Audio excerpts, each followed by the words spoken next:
বন্ধুরা, আমি সৌমাভ আর তোমরা দেখছো আমার চ্যানেল সৌমাভস ক্রিয়েশন।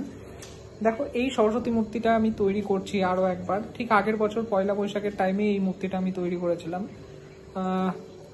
করতে গিয়ে আমি একটু সমস্যার সম্মুখীন হয়েছি, তো সেটাই আজকে ছোটোখাটো শেয়ার করছি তোমাদের সাথে। তোমরা দেখো, হয়তো ভিডিওটা তোমাদের কাছে খুব ইম্পর্টেন্ট হতে চলেছে, কারণ তোমরাও এরকম প্রবলেমে পড়তে পারো, তখন এমনি করে সলিউশন করা যেতেই পারে। তো চলো শুরু করো। দেখো বন্ধুরা, এই সরস্বতীটা তৈরি হচ্ছে এখানে।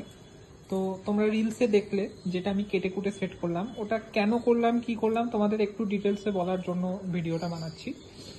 ভালো করে এই সরস্বতীটা লক্ষ্য করো। এই যে হাত রয়েছে, যে হাতে পুস্তকটা ধরে আছেন মা, তো এর হাতের কনুয়ের নিচে যে একটা স্তম্ভের মতো বার করা আছে, এই যে এইটা কিন্তু আমার আগের ঠাকুরটাতে ছিল।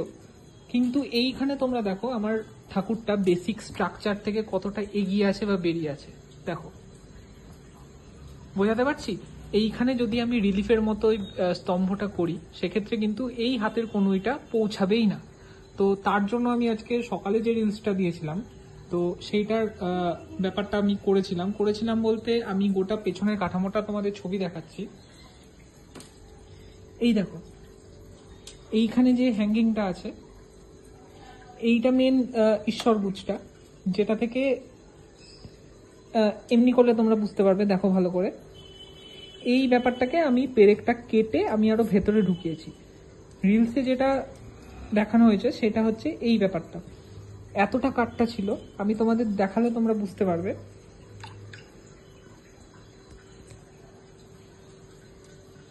মূর্তিটা আমি পেরেকটা কেটে এমনি করে বার করে নিয়েছিলাম, এবং এর পেছন দিকের যে মাটির মাটি এইসব জায়গায় যেগুলো বেরিয়েছিল, সেগুলো দেখো আমি আড়ি দিয়ে কেটে একদম সমান করে নিয়েছি, যাতে এই ব্যাপারটা একটু ঢুকে যায়।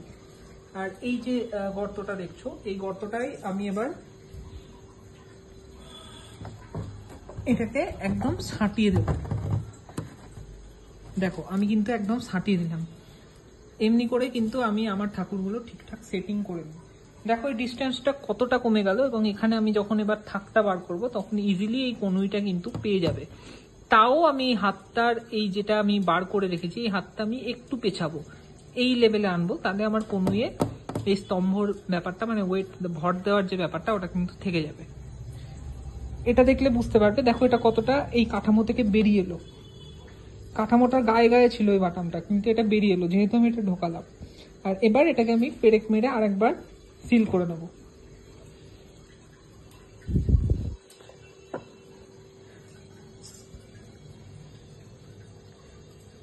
দেখো,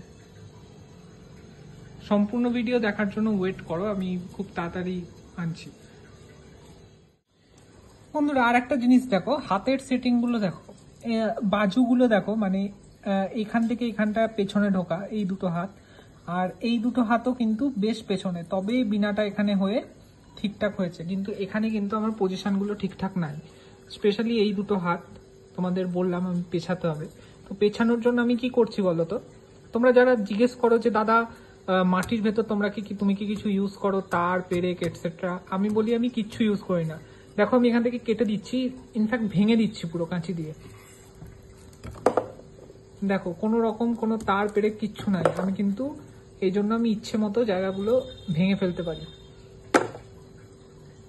সেম ভাবে এই দিকের এই হাতটা একটু সামনের দিকে এগিয়ে আসবে, না হলে দেখো বোর্ডে ধাক্কা খাচ্ছে। তো এই হাতটাকেও কিন্তু আমি এমনি করে একটু ভেঙে দেবো। এই হাতটা এই লেভেলে আসবে, সেই জন্য এই হাতটাকেও আমি ভেঙে দিচ্ছি। ভাঙার জন্য আমি কাঁচি ইউজ করছি, কাঁচি দিয়ে প্রেসার দিলে ইজিলি কেটে যায়। জায়গাগুলো জল দিয়ে ভিজিয়ে, আমি মোবাইল স্ট্যান্ড করছি না, জায়গাগুলো জল দিয়ে ভিজিয়ে আমি তুষমাটি ইউজ করব। হাতগুলো সেট করার পর আমি তোমাদের আবার দেখাচ্ছি।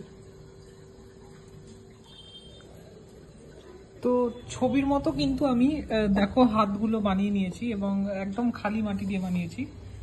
এই দেখো একদম সলিড মাটি দিয়ে বানিয়েছি। আর এবার আমি হাতগুলো সেট করে নেব, যে হাত যেখানে যেরকম হবে। তো সেট করে আমি আবার দেখাচ্ছি তোমাদের।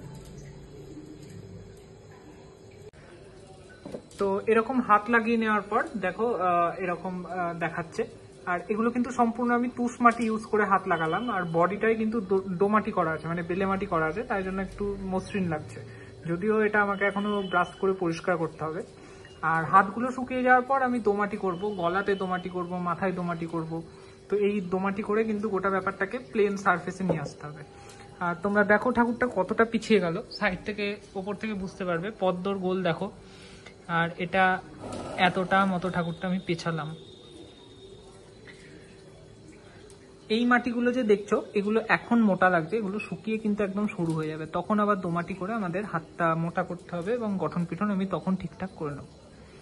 তো আজকের সেটিং এর ভিডিও এইটুকুই থাক। তো অবশ্যই জানাও কেমন লাগলো ভিডিওটা। ইনফরমেটিভ মনে হলে অবশ্যই লাইক করে দাও, শেয়ার করে দাও বন্ধুদের সাথে। আর কি কি প্রশ্ন আছে নিচে কমেন্টে জানাতে পারো, আমি উত্তর দেওয়ার চেষ্টা করব। দেখা হচ্ছে পরের নতুন ভিডিওতে। চলো টাটা।